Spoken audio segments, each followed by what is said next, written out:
So next question is question number 4. Form the pair of linear equations in the following problems and find their solutions if they exist by any algebraic method. So far we have studied 4 methods, a graphical and 3 algebraic, substitution, elimination and cross multiplication. So now we can apply any method. You are free to apply any method, whatever method you like the most, you can use that method. Okay, so this is a word problem. A part of monthly hostel charges is fixed and the remaining depends on the food charges in the mess. ठीक है, तो ऐसा हमने एक तो question किया इस तरह का, फिक्स चार्ज वाला, वेरिएबल चार्ज वाला. एक तो हमने टैक्सी वाला किया था जिसमें टैक्सी को हायर करने का फिक्स चार्ज था और डिस्टेंस ट्रैवल का वेरिएबल चार्ज था. एक हमने किया था लाइब्रेरी वाला क्वेश्चन जिसमें 3 डेज़ के लिए लाइब्रेरी का चार्ज फिक्स था and after 3rd day per day charge will be applicable. Okay, so here also hostel charge is fixed, room rental is fixed, but food charge is calculated per day. Okay, so now we have identified the 2 unknown terms. One is fixed charge and other is food charge per day. Okay,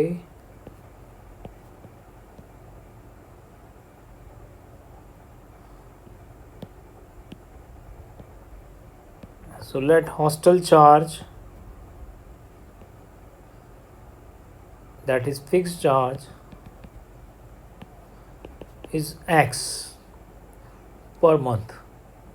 Okay, and food charge is Y rupees, but it is per day. ठीक है, this is per month, this is per day.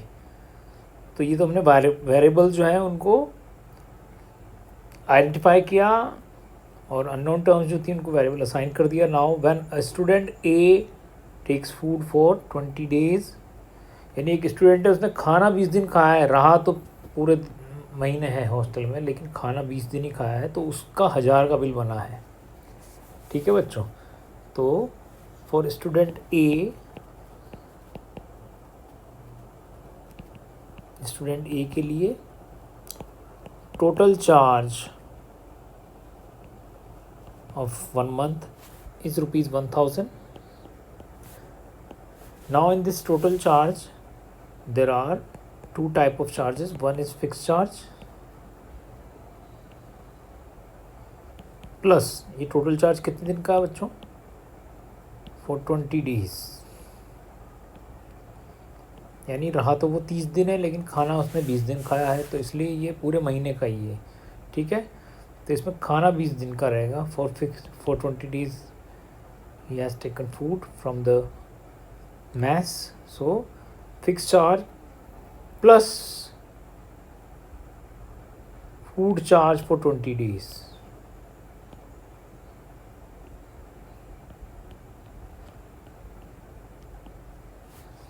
This is equals to 1000 रुपये. तो बच्चों fix charge तो x है, ये तो x ही रहेगा, भले आप 20 दिन खाना खाओ या 30 दिन खाना खाओ, लेकिन फूड चार्ज पर डे के अकॉर्डिंग लगेगा. तो एक दिन का वाई रुपीज़ है तो 20 डेज़ का कितना होगा, and that is equals to 1000 rupees. So this is the first equation.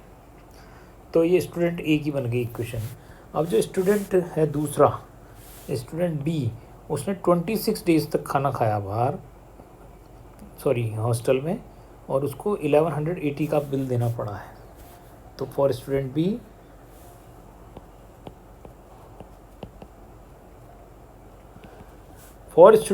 Total charge for whole month was 1180. So in this total charge there are 2 types of charges. Fixed charge, that is for whole month, but food charge will be calculated only for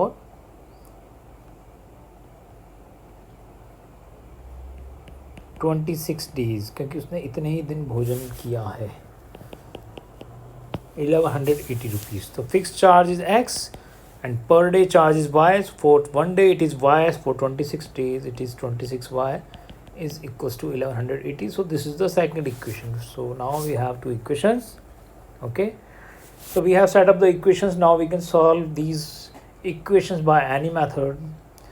So easiest method is elimination, because coefficients are already same in both the equation. The coefficient of x are same. Here also we have x, इधर भी x ही है, तो इसलिए equation 1 में से equation 2 को हम subtract कर देंगे।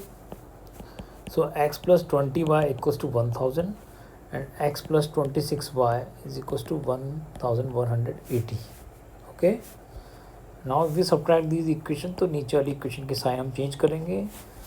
20y minus 26y is minus 6y and 1000 minus 1180 is minus 180, minus भी कैंसिल हो गया, तो y आया बच्चों 180/6, तो 30 rupees is food charge. Now we substitute this value in first or second equation to get the corresponding value of a, x. So x plus 20y equals to 1000, x plus 20 into y is 30,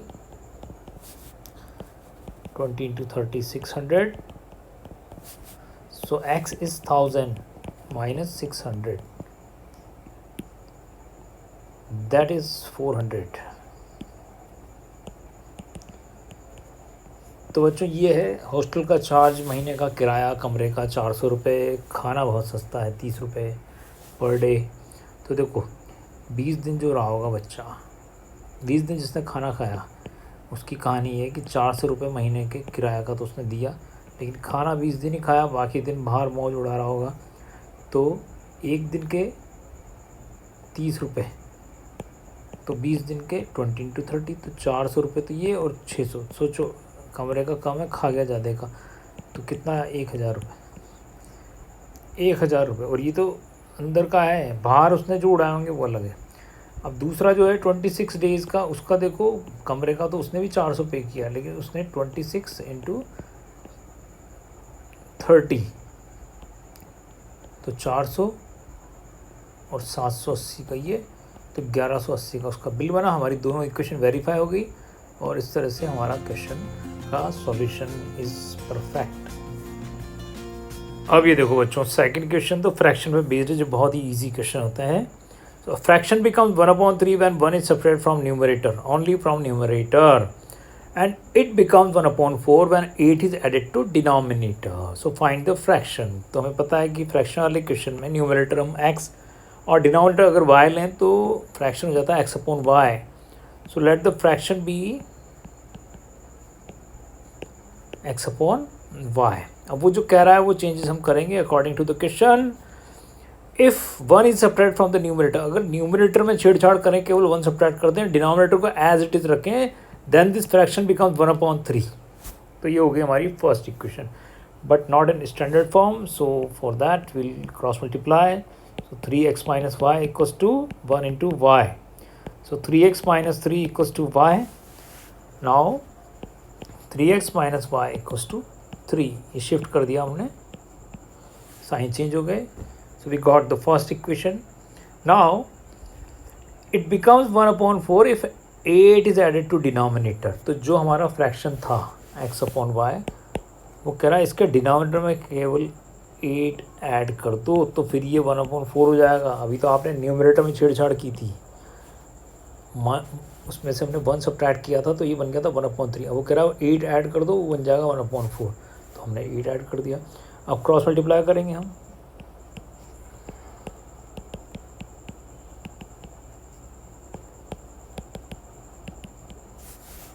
अब इधर जाएगा तो 4x minus Y equals to 8। So we got the second equation. तो बहुत ही easy होते हैं fraction वाले question. Now we can solve these equations very easily. First और सेकंड इक्वेशन दोनों में ही हमने देख लिया है कि y के कोएफिशिएंट भी सेम है, साइन भी सेम है, तो बस दोनों को कर दो माइनस। जब दोनों इक्वेशन के कोएफिशिएंट भी सेम हो और साइन भी सेम हो तो उनको करो minus. 3x minus Y equals to 3 and 4x minus y equals to 8। तो ये दोनों को माइनस करेंगे तो नीचे वाली इक्वेशन की साइन चेंज, माइनस वाई से plus y cancel, 3x minus 4x is minus x and 3 minus 8 is minus 5, minus is cancel out, तो बच्चों x is 5. Now we substitute the value of x in first और second equation. So 3x minus y equals to 3.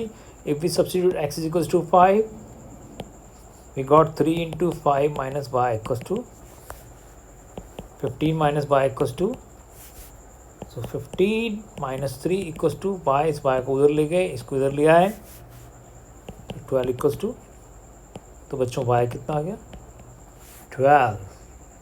ठीक है, तो इस तरह से x 5 और y 12 आया, यानी न्यूमरेटर 5 और डिनोमिनेटर 12. तो बच्चों फ्रैक्शन क्या हुआ 5/12. अब जो उसने कहा वो चेंज कर लो. उसने कहा न्यूमरेटर में से 1 सब्ट्रैक्ट करो, तो 1 सब्ट्रैक्ट कर दिया तो बना 4/12. तो कह रहा फ्रैक्शन बिकम्स 1/3. बिल्कुल सही कहता है. और वो कहता है अगर डिनोमिनेटर में कितना ऐड कर दो 8, डिनोमिनेटर में 8 ऐड कर दो तो ये हो गया 12 + 8 5/20. तो कह रहा है इट विल बिकम 1/4. बिल्कुल सही बात है, दोनों वेरीफाई हो गई है इक्वेशन. ठीक है, तो इस तरह से फ्रैक्शन वाला तो बहुत ईजी होता है. अब ये देखो बच्चों, Yash scored 40 marks in a test, getting 3 marks for each right answer and losing 1 for each wrong answer. तो ऐसे भी एग्ज़ाम्स होते हैं जहाँ पे नेगेटिव मार्किंग होती है.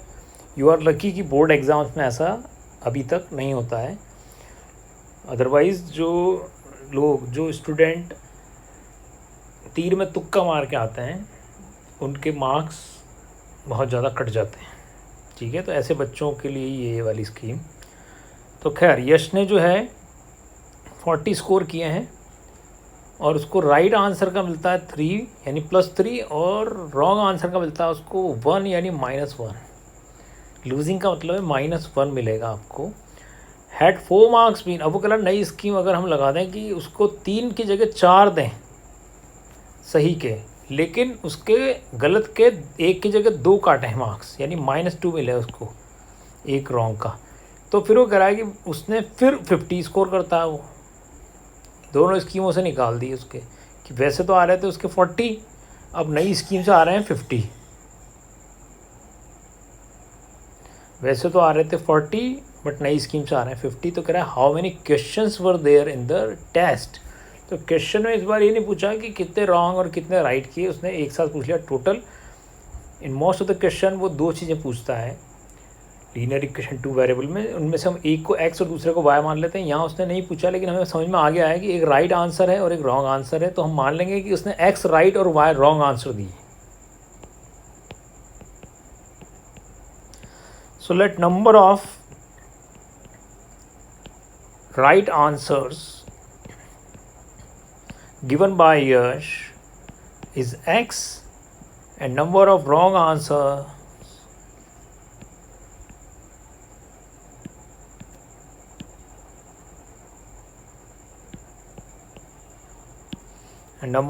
answers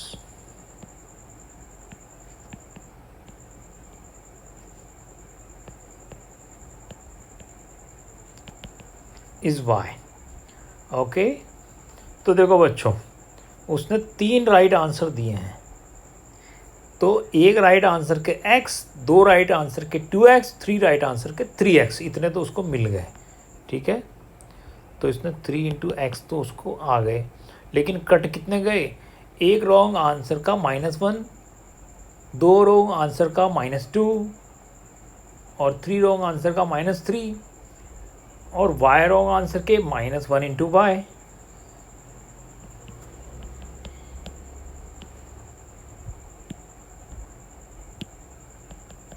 ये आए, इतने तो आए थे उसके, इतने कट गए, और इतने आए में से जब हमने इतने काट दिए तो उसके 40 आए हैं काट कटा के. तो इसको हम 3x + - y = 40. So this is the first equation. ठीक है, this is the first scheme. Now second scheme.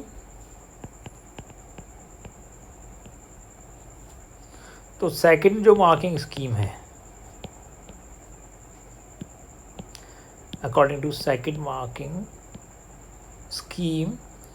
अब उसने बच्चों दिए तो एक्स ही राइट है अभी भी, लेकिन अब उसको 4 मिलेंगे एक राइट आंसर के, तो एक्स राइट आंसर के 4 इंटू एक्स इतने आ गए उसको, और एक रॉन्ग आंसर के उसके अब -2 कटते हैं।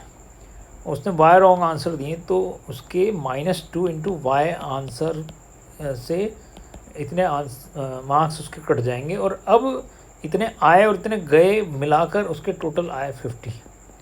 ये हमारी सेकंड इक्वेशन बन गई। तो इनमें से 4x - 2y = 50, इसमें से हम चाहें, और हम चाहेंगे 2 कॉमन ले लेंगे, थोड़ा calculation easy. So this is the second equation. This is first equation 3x - y = 40. This is second equation 2x - y = 25. So 3x - y = 40, 2x - y = 25। दोनों इक्वेशन में y के कोफिशिएंट भी सेम, वेरिएबल भी same, तो कर दो minus. Equation 1 में से इक्वेशन 2 को अगर माइनस करें तो नीचे वाली इक्वेशन के साइन होंगे चेंज, ये -5 से +5 कैंसिल, 3x - 2x x 40 - 25 15। तो बच्चों x आ गया 15, यानी उसने 15 जो है राइट किए हैं, करेक्ट आंसर दिए हैं 15। अब इसको हम रख देते हैं फर्स्ट इक्वेशन में, x की वैल्यू 15 रख दो यहाँ पे।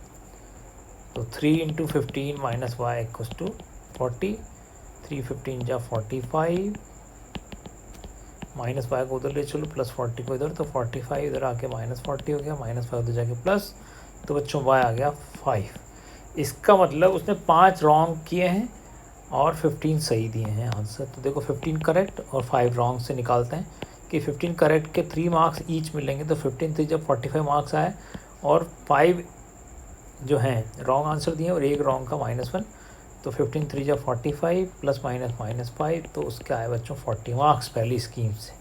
ठीक है, अब अगर वो दूसरी स्कीम लगाए तो 15 तो किए हैं उसने, लेकिन इस बार 3 की जगह 4 नंबर उसको दे दें, और -1 की जगह अगर उसके -2 मार्क्स काटें, तो 15 4 जा 60 और -10, तो इस स्कीम से उसके आ गए 50 मार्क्स। तो इस तरह से हमने दोनों इक्वेशन को वेरीफाई कर लिया। ठीक है, तो इसका हमारा आंसर बिल्कुल परफेक्ट है। अब ये देखो बच्चों, this is important problem. Places A and B are 100 kilometre apart on a highway. एक हाईवे है,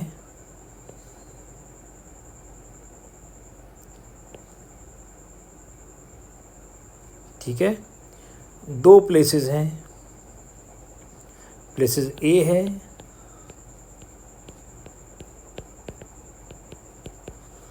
और दूसरा प्लेस है यहाँ पर। ठीक है, this is place A and this is place B। यहाँ पर भी एक दूसरा प्लेस है,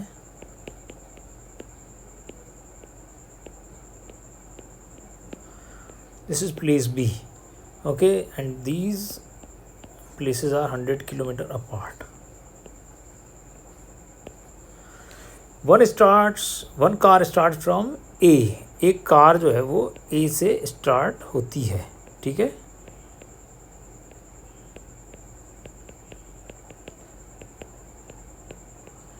तो एक कार तो बच्चों A से चलती है। Another start from B। दूसरी कार स्टार्ट होती है B से।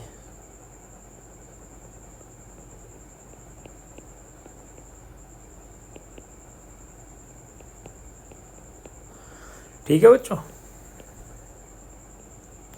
अब ये बताओ कि eight the same time one car start from A, another from B eight the same time, if the car travel in the same direction. अब 2 condition है, अगर कार सेम डायरेक्शन चलती है, यानी ये इधर जा रही है और ये भी इधर ही जाएगा, ये कार भी इधर जाए और ये भी इधर जाए, तो they take 5 hour to meet each other. तो फिर ये कार जो A से चल रही है, ये इसको 5 घंटे में कवर कर पाएगी, इसकी डिस्टेंस को 5 घंटे में ये इसके बिल्कुल क्लोज पहुंच जाएगी, बिल्कुल साथ साथ। ठीक है, तो एक तो ये है फर्स्ट केस। ठीक है, सेकंड केस है कि जो ए से चल रही है कार, जो ए से चल रही है कार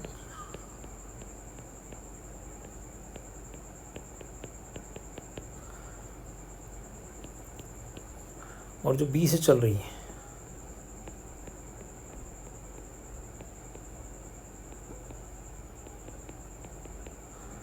अगर वो सेम डायरेक्शन चले, पहले तो सेम में चले थे, अब वो कह रहा है अब वो अपोजिट में चले अगर, तो यानी ये इधर आ रही है और ये इधर आ रही है अपोजिट डायरेक्शन,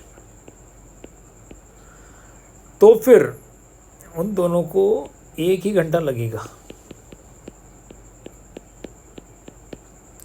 ठीक है, तो ये हम ध्यान रखें कि इस समय उनको 1 ही घंटा लग जाएगा अगर वो अपोजिट डायरेक्शन चल रही हैं, तो क्योंकि एक दूसरे की तरफ आ रही हैं तो जल्दी मिल जाएंगी, और यहाँ पर वो उनको टाइम लगेगा। यहाँ पर भी सब कुछ चीज़ें वही हैं। तो अब यहाँ हम देखें कि if the travel towards each other the time taken is 1 hour, तो फर्स्ट केस में 5 आवर का टाइम लगता है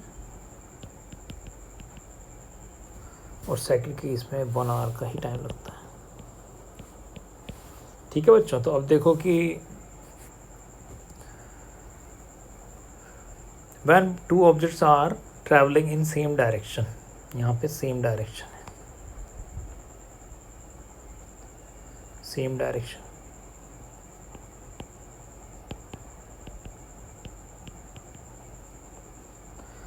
और यहाँ पे है अपोजिट डायरेक्शन।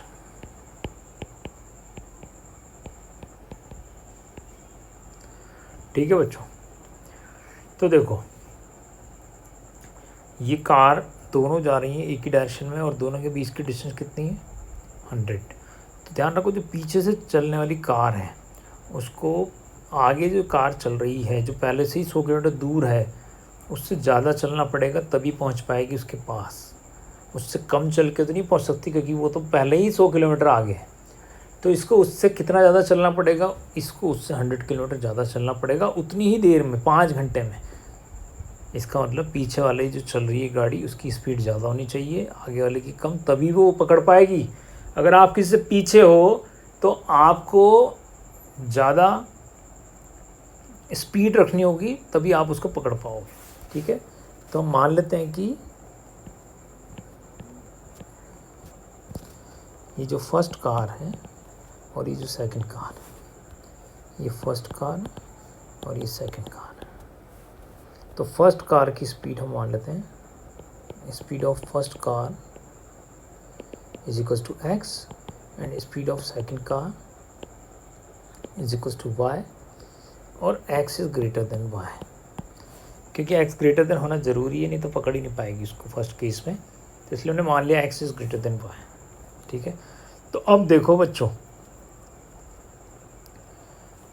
5 घंटे में ये जो पहली कार है 5 घंटे में जितनी डिस्टेंस ट्रेवल कर लेगी ना, वो इस वाली कार के 5 घंटे में जितनी डिस्टेंस ट्रेवल करी उससे 100 ज़्यादा होगा, तभी ये उसको पकड़ पाएगी।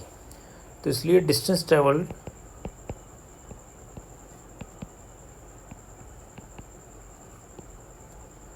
Bye first car in 5 hours is 100 more than distance traveled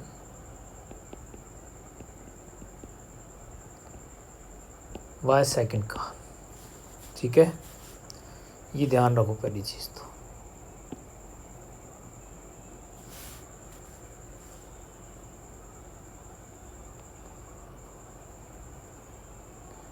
ठीक है बच्चों, यानी पहली कार को दूसरी कार से 100 किलोमीटर ज़्यादा चलना है तो डिस्टेंस का फॉर्मूला होता है बच्चों speed into time. Distance equal to speed into time. तो टाइम तो कितना है 5 आवर और पहली कार की स्पीड कितनी है x, इसलिए जो इसकी डिस्टेंस है वो होगी speed into time is equals to 100 plus second car की स्पीड कितनी है y, और उसने भी टाइम कितना लगा, दोनों 5 घंटे तक चल रही हैं लगातार, लेकिन हमें पता है कि पीछे वाली की स्पीड ज़्यादा है और वो उससे 100 किलोमीटर ज़्यादा चलेगी 5 घंटे में, इसलिए वो 5 घंटे में मिल गई दोनों कार। तो 5x और ये इधर जाके माइनस हो जाएगा 5y is equals to 100, 5 common लिया हमने, so x minus Y is equals to 100/5. So x minus Y is equals to 20. So this is the first equation. तो ये हमेशा याद रख लेना कि जब एक कार आगे है दूसरी पीछे है, तो पीछे वाली कार को आगे वाली कार से जितने बीच उनके बीच की दूरी है, जितने उनके बीच के डिस्टेंस है, उतना ज़्यादा चलना पड़ेगा उतने ही टाइम में. अगर दोनों एक साथ चल रही हैं तो उसने लिखा है they travel at the same time, they start at the same time. तो हम लिखेंगे if they start at the same time then distance travel by first car will be 100 more than distance travel by second car. ये ध्यान रखना कि जब दोनों car same direction में चलती हैं तो दोनों का जो डिफरेंस होता है, दोनों की डिस्टेंस का जो डिफरेंस होता है वो उनके बीच की डिस्टेंस के बराबर होता है. ठीक है, तो इसलिए हमने दोनों की डिस्टेंस को माइनस कर दिया. तो तुम डायरेक्टली भी इसको यूज़ कर सकते हो कि distance travel by first car minus distance travel by second car is equals to 100. Directly भी अप्लाई कर सकते हो कि ए कार ने जितनी डिस्टेंस ट्रैवल करी उसमें से बी कार के डिस्टेंस को माइनस कर दो.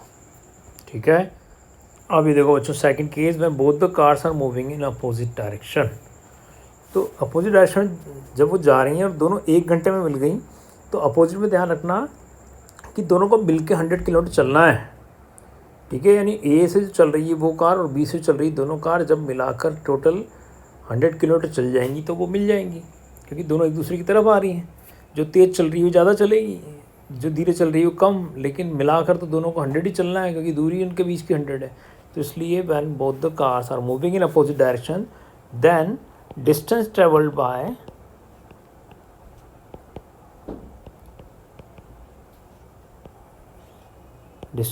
First car plus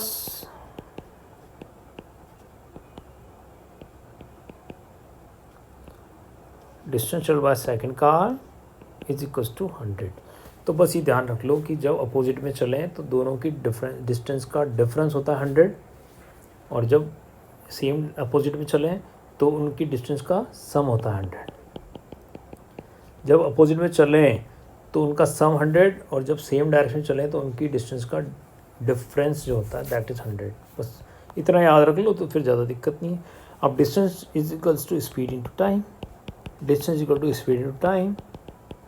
speed 1 time 1 speed 2 time 2. Speed 1 कितनी है बच्चों? फर्स्ट कार की स्पीड है x. टाइम कितना लिया? 1 घंटा. सेकंड कार की स्पीड कितनी है? y, और उसने भी टाइम कितना लिया? 1 आवर. तो x बन जा x, y बन जा y, x plus y is equals to 100. This is the second equation. Now we have both the equations, so easily we can solve. दोनों में x का कोफिशिएंट भी सेम है, y का भी. तो इक्वेशन 1 को 2 में ऐड कर देते हैं क्योंकि y के कोफिशिएंट सेम है लेकिन साइन अपोजिट है. तो x minus Y is equals to 20 and x plus Y is equals to 100. दोनों में y के साइंस अपोजिट है तो ऐड करते ही कैंसिल जाएगा. x प्लस एक्स हो गया 2x, 20 प्लस 100 हो गया 120. सो x हो गया बच्चों 120/2 दैट इज़ 60. अब इस 60 को या तो फर्स्ट में रख दो या सेकंड में रख दो. तो by first equation x minus Y equals to 20. तो x की जगह रख दो बच्चों 60. तो 60 minus Y is equals to 20. ये 20 इधर आया, ये माइनस वाई उधर गया, तो 60 minus 20 is equals to Y. तो बच्चों y हो गया 40. इसका मतलब एक कार की स्पीड, जो फर्स्ट कार है उसकी स्पीड तो 60 है और जो दूसरी कार इधर से आ रही थी उसकी 40 है. अब चेक कर लेते हैं कि 5 घंटे में ये 60 की स्पीड से कितनी दूर चली, 300 किलोमीटर डिस्टेंस, और 5 घंटे में इसने कितनी डिस्टेंस ट्रैवल की, 200. तो दोनों के बीच की जो डिस्टेंस थी वो कितनी थी, 100. तो बिल्कुल सही है कि इसको इससे 100 ज़्यादा चलना पड़ा. ठीक है ना, 5 घंटे में 300 चली वो. अब आते समय अपोजिट में ये 60 बन जा 60, 1 घंटे में मिल गए तो 60 किलोमीटर इसने चला, और 40 बन जा 40 किलोमीटर दूसरी कार चली जो इधर से आ रही है. दोनों ने मिलके कितना चला, 60 + 40 इज इक्वल्स टू 100. और ये भी सही है कि दोनों मिलके 100 चल गए. तो इस तरह से हमने वेरीफाई कर दिया. ठीक है, तो ये वो क्वेश्चन था. Now the last question of this exercise, the area of a rectangle gets reduced by 9. यानी equation is about area of a rectangle, वो कम हो जाता है 9. If length is reduce by 5, अगर हम उसकी लेंथ को 5 कम कर दें, and breadth is increase by 3, यानी जितनी थी लेंथ और ब्रेथ उससे छेड़छाड़ कर दी और नया एरिया जो है वो पुराने से 9 कम हो गया है। ठीक है, तो कह रहा है कि if we increase the length by 3, और फिर से छेड़छाड़ की, अब लेंथ को बढ़ा दिया है और ब्रेथ को भी बढ़ा दिया है, तो अब एरिया भी बढ़ गया है। तो कह रहा बताओ डायमेंशन क्या है रेक्टेंगल के, यानी ओरिजिनल डायमेंशन पूछ रहा है। यानी question is about dimensions of rectangle. तो रेक्टेंगल में तो 2 ही डायमेंशन होते हैं, लेंथ और ब्रेथ। तो इसका मतलब question is about length and breadth of rectangle. तो हम लेंथ को x और ब्रेथ को y मान लेंगे।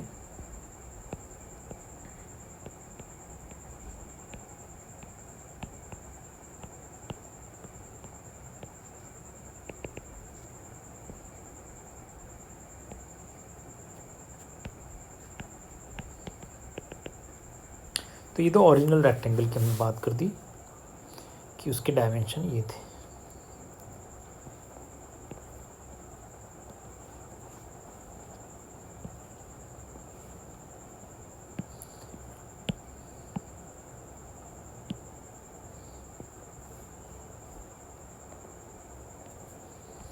So this was original rectangle whose length is x and breadth is y। फिर वो कह रहा इसकी लेंथ तो आपने 5 कम कर दी और ब्रेथ को 3 बढ़ा दिया सेकंड केस में। रेक्टेंगल तो 5 यूनिट कम कर दी इसकी लेंथ तो, और ब्रेथ को 3 यूनिट बढ़ा दिया।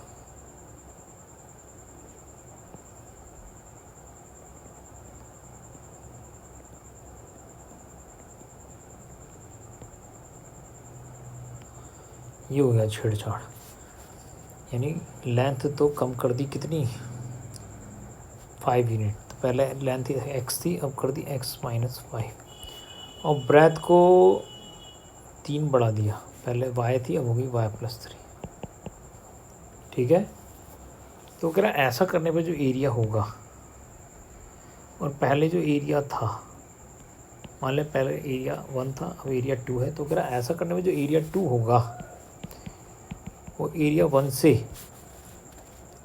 3 यूनिट 9 यूनिट कम हो जाएगा। Area of rectangle gets reduce by 9 कम हो जाएगा, यानी A2 A1 से 9 कम है।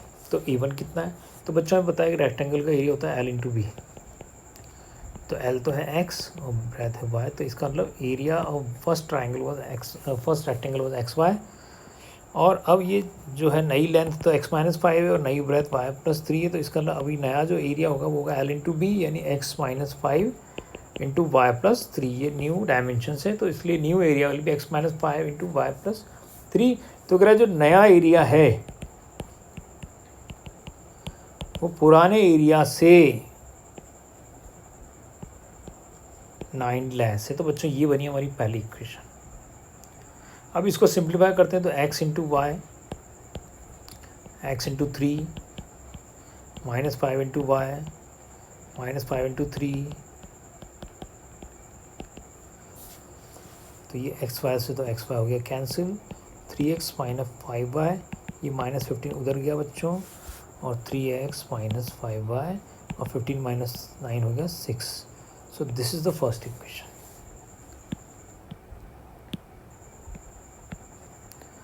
ठीक है, तो इक्वेशन इज अबाउट एरिया कि आपने एक रेक्टेंगल के डायमेंशन जो एक्स वाई थे उनको चेंज करके x माइनस 5 वाई प्लस 3 बनाया। तो ऐसा करने में जो आपका एरिया हुआ वो पहले वाले एरिया से 9 कम है। अब फिर सेकंड इक्वेशन में वो कह रहा है कि अब आपने फिर से रेक्टेंगल के डायमेंशन चेंज किए और अब आपने लेंथ को 3 बढ़ाया और ब्रेथ को 2 बढ़ाया। तो पहले रेक्टेंगल की लेंथ x थी, अब हो गई x प्लस 3, अब हो गई x प्लस 3। पहले रेक्टेंगल की ब्रेथ y थी, अब हो गई y प्लस 2 बढ़ा दिया इसको भी। तो क्या अब एरिया इंक्रीजेज बाय 67, यानी जो एरिया ऑफ थर्ड रेक्टेंगल होगा, तो ना area of third rectangle is L into B. तो बच्चों L तो है L प्लस 3 और ब्रेथ है y प्लस 2। तो ऐसा करने पर वो कह रहा है A3 जो है वो A1 से 67 मोर है। तो A3 को हम लिख देते हैं यहाँ पे, A3 A1 से 67 मोर है। तो x into Y plus 2x plus 3 into Y plus 6 equals to x5 plus 67, xy cancel ना 2x plus 3y 67 minus 6 is equal to 61। तो बच्चों ये होगी हमारी सेकंड इक्वेशन और ये थी हमारी फर्स्ट इक्वेशन। अब दोनों इक्वेशन को सॉल्व कर लेते हैं। तो 3x minus 5y equals to 6, this is first equation, and 2x plus 3y is equal to 61, this is second equation. तो हम देख रहे हैं यहाँ x का कोएफिशिएंट 3 है या y का कोएफिशिएंट 2 है।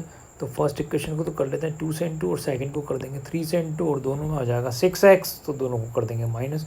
सो 2 3 जा 6x, 2 5 जा 10y इक्वल्स टू 12, और इसको करेंगे 3 2 जा 6, 3 2 जा 6x, 3 3 जा 9y इक्वल्स टू 183। तो अब ये है हमारी इक्वेशन नई, ठीक है ना। तो अब दोनों इक्वेशन को माइनस कर देते हैं। इसको आप चाहो तो इसको थर्ड इक्वेशन और इसको फोर्थ इक्वेशन देता हूँ। अब थर्ड में से फोर्थ को माइनस कर दो। तो थर्ड इक्वेशन थे बच्चों 6x plus 9y equals to 183, और फोर्थ इक्वेशन है 6x minus 10y equals to 12, minus किया sign change, 9 plus 10 19, y equals to 171 upon 19, 9 time, तो y आ गया बच्चों 9। अब इसको सब्स्टिट्यूट कर दो आप थर्ड में या फोर्थ में, किसी में भी इसको सब्स्टिट्यूट कर दो। तो by fourth equation 6x minus 10y equals to 12, y की जगह रख दिया 9, ये 9 माइनस 90 उधर गया,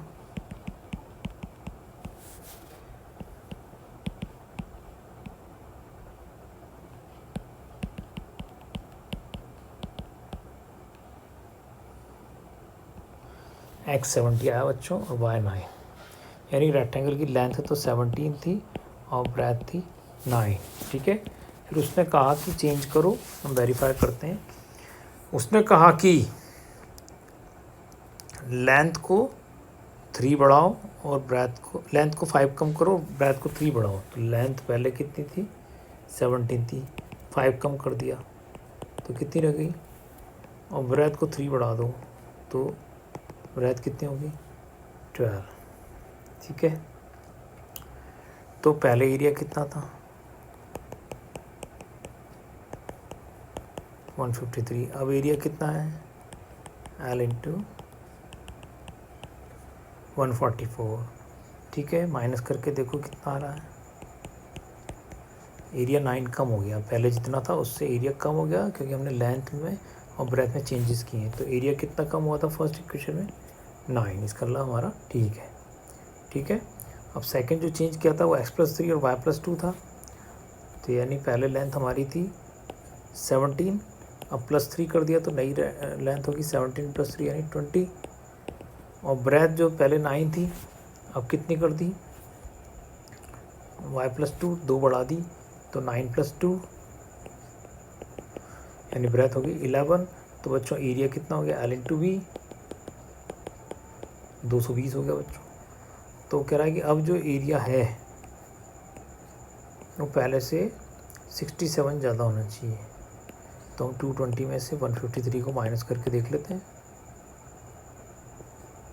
ठीक है। तो हम देख रहे हैं कि यहाँ पे 67 का ही डिफरेंस आया है, इसका मतलब दोनों इक्वेशन हमारी सही हो गई। तो इस तरह से ये वर्ड प्रॉब्लम्स की आपको आगे बहुत प्रैक्टिस करनी है प्रैक्टिस शीट में से।